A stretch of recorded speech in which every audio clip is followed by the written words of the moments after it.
सदन के अंदर पप्पू यादव ने पूरा ड्रामा दिखाया कि किस तरीके से राम मंदिर का चंदा चोरी हुआ। अब लोग कह रहे हैं कि उनकी भावनाएं आहत हो रही हैं। आपकी भावनाएं तब आहत नहीं हुई जब बीजेपी के नेता वहां पहुंचते हैं तो हनुमान जी से नृत्य करवाया जाता है उनके स्वागत के लिए। कभी प्रधानमंत्री मोदी भगवान को पतंग बना के उड़ाते हैं, तब इनकी भावनाएं आहत नहीं होती लोगों की। अगर आपकी अब भावना आहत हो रही है तो आप राम भक्त नहीं, आप भाजपा के अंधभक्त हैं। बच्चों के ऊपर लाठियां चलवाएंगे, बच्चों के ऊपर AK-47 तनवाएंगे। बच्चों का क्या दोष है? सिर्फ इतना सा दोष है कि उनके पापा गृह मंत्री नहीं है। अगर इनके भी पापा गृह मंत्री होते तो जैसे अमित शाह का बेटा बिना क्रिकेट खेले BCCI से ICC में पहुंच गया तो ये लोग भी ICC में पहुंच गए होते। संजय दत्त ने AK-47 रखी, उसने कई सालों तक जेल की सजा काटी, और इनके बिहार जवान ने AK-47 से फायरिंग भी कर दी और खाली सस्पेंड किया। हमारे वीडियो का नोटिफिकेशन सबसे पहले पाने के लिए प्ले स्टोर से हमारे ऐप भारत एक नई सोच को अब इंस्टॉल करें। अब मोहित जी, जिस तरीके से देश भर में और दिल्ली में लगातार छात्रों की गिरफ्तारी हो रही है, उस दिन जब CJP और BJP के बीच जब JP नड्डा के थ्रू बातचीत हुई थी, उसमें यही बात निकल के आई थी कि छात्र का गिरफ्तारी नहीं होगी पूरे देश भर में, लेकिन सरकार अपने ही वादों से मुकर गई अब गिरफ्तारी कर। देखिए, एक चीज मैं आपको बता दूं, भारतीय जनता पार्टी पहचानी और जानी जाती है अपने झूठे वादों की वजह से ही। पहले ये वादे चुनावी तौर पर जनता को समझना चाहिए कि चुनाव में भाजपा कितने झूठे वादे करती है। कभी 2 करोड़ रोजगार का झांसा खुद मोदी देते हैं, कभी 15 लाख रुपए का झांसा देके जाते हैं। तो इनका काम तो झूठ बोलने का ही है। इनकी पार्टी सिर्फ झूठ पर ही टिकी हुई है। और बड़ी बात यह है कि जिस तरीके से देश भर के अंदर छात्रों के ऊपर अब मुकदमे दर्ज हो रहे हैं, छात्रों को गिरफ्तार किया जा रहा है, इसका मतलब यह है कि ये डेमोक्रेसी का हनन है। ये डेमोक्रेसी को खत्म करना चाहते हैं। ये चाहते हैं कि दोबारा कोई भी छात्र इनके खिलाफ प्रदर्शन और प्रोटेस्ट में हिस्सा न ले सके। ये जेल का डर दिखाकर और मुकदमों का डर दिखाकर छात्रों और नौजवानों की आवाज को बंद करना चाहते हैं। पायलट गन चलने की बात आ रही है, लेकिन बीजेपी मानने को तैयार नहीं है कि पायलट गन चलाता।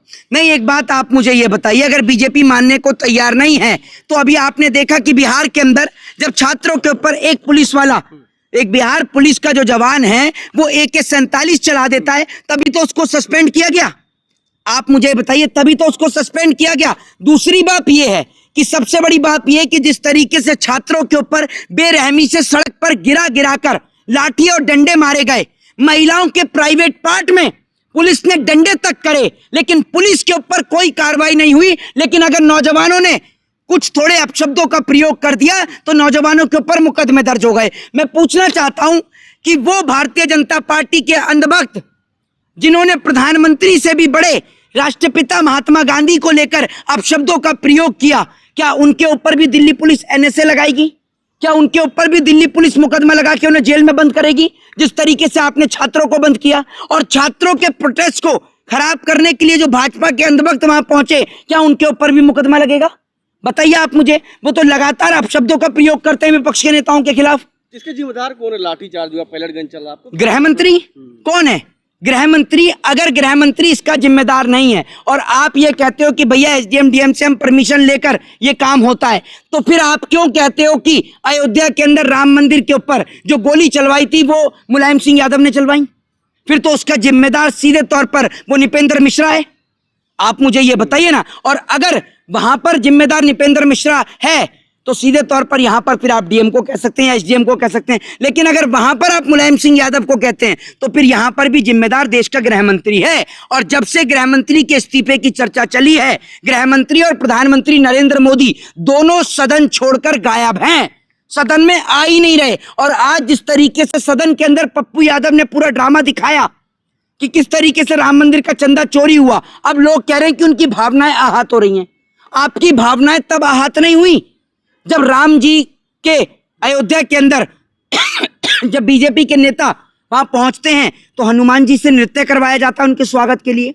कभी प्रधानमंत्री मोदी भगवान को पतंग बना के उड़ाते हैं, तब इनकी भावनाएं आहत नहीं होती लोगों की। बताइए आप मुझे। अगर आपकी अब भावना आहत हो रही है तो आप राम भक्त नहीं, आप भाजपा के अंधभक्त हैं, याद रखिएगा। कह रहे हैं कि इस्तीफा देना चाहिए गृह मंत्री को। क्यों नहीं देना चाहिए गृह मंत्री को इस्तीफा? बच्चों के ऊपर लाठियां चलवाएंगे, बच्चों के ऊपर AK-47 तनवाएंगे। बच्चों का क्या दोष है? सिर्फ इतना सा दोष है कि उनके पापा गृह मंत्री नहीं है। अगर इनके भी पापा गृह मंत्री होते तो जैसे अमित शाह का बेटा बिना क्रिकेट खेले BCCI से ICC में पहुंच गया तो ये लोग भी ICC में पहुंच गए होते। तो इनका दोष सिर्फ इतना सा है कि इनके पिताजी गृह मंत्री नहीं है और जैसा के पिताजी गृह मंत्री हैं इसलिए उनका बेटा आईसीसी में बैठ गया।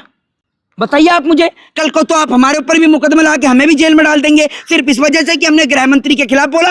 ठीक है, संबित पात्रा बीजेपी के नेता प्रेस कॉन्फ्रेंस करके कहते हैं कि कहीं भी पायलट गन चलाने वाली बात नहीं है, झूठ फैला रही है कांग्रेस और तमाम विपक्ष के लोग। सबसे बड़ा झूठा तो वो खुद ही है, उससे बड़ा कोई झूठा है जिसको ये नहीं पता कि ट्रिलियन में जीरो कितनी होती हैं। अब तो पता कर ले, जिसने तुझसे सवाल पूछा था वो भी भाजपा में आ गया, उससे ही पूछ ले अब कि ट्रिलियन में कितनी जीरो होती हैं। दूसरी बात ये कि इनसे बड़ा झूठा और बहरूपिया कौन है, ये वही संबित पात्रा है। नहीं अंजना जी 1 मिनट, नहीं अंजना जी 1 मिनट। अरे भैया, खुद पब्लिक ने देखा, जनता ने देखा कि आपने बिहार में बच्चों पे AK-47 तनवाई और AK-47 चलाने वाले को सिर्फ सस्पेंड।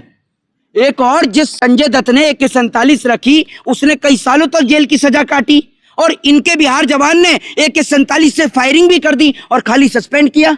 पहली बात, उसके पास AK-47 कहां से आई?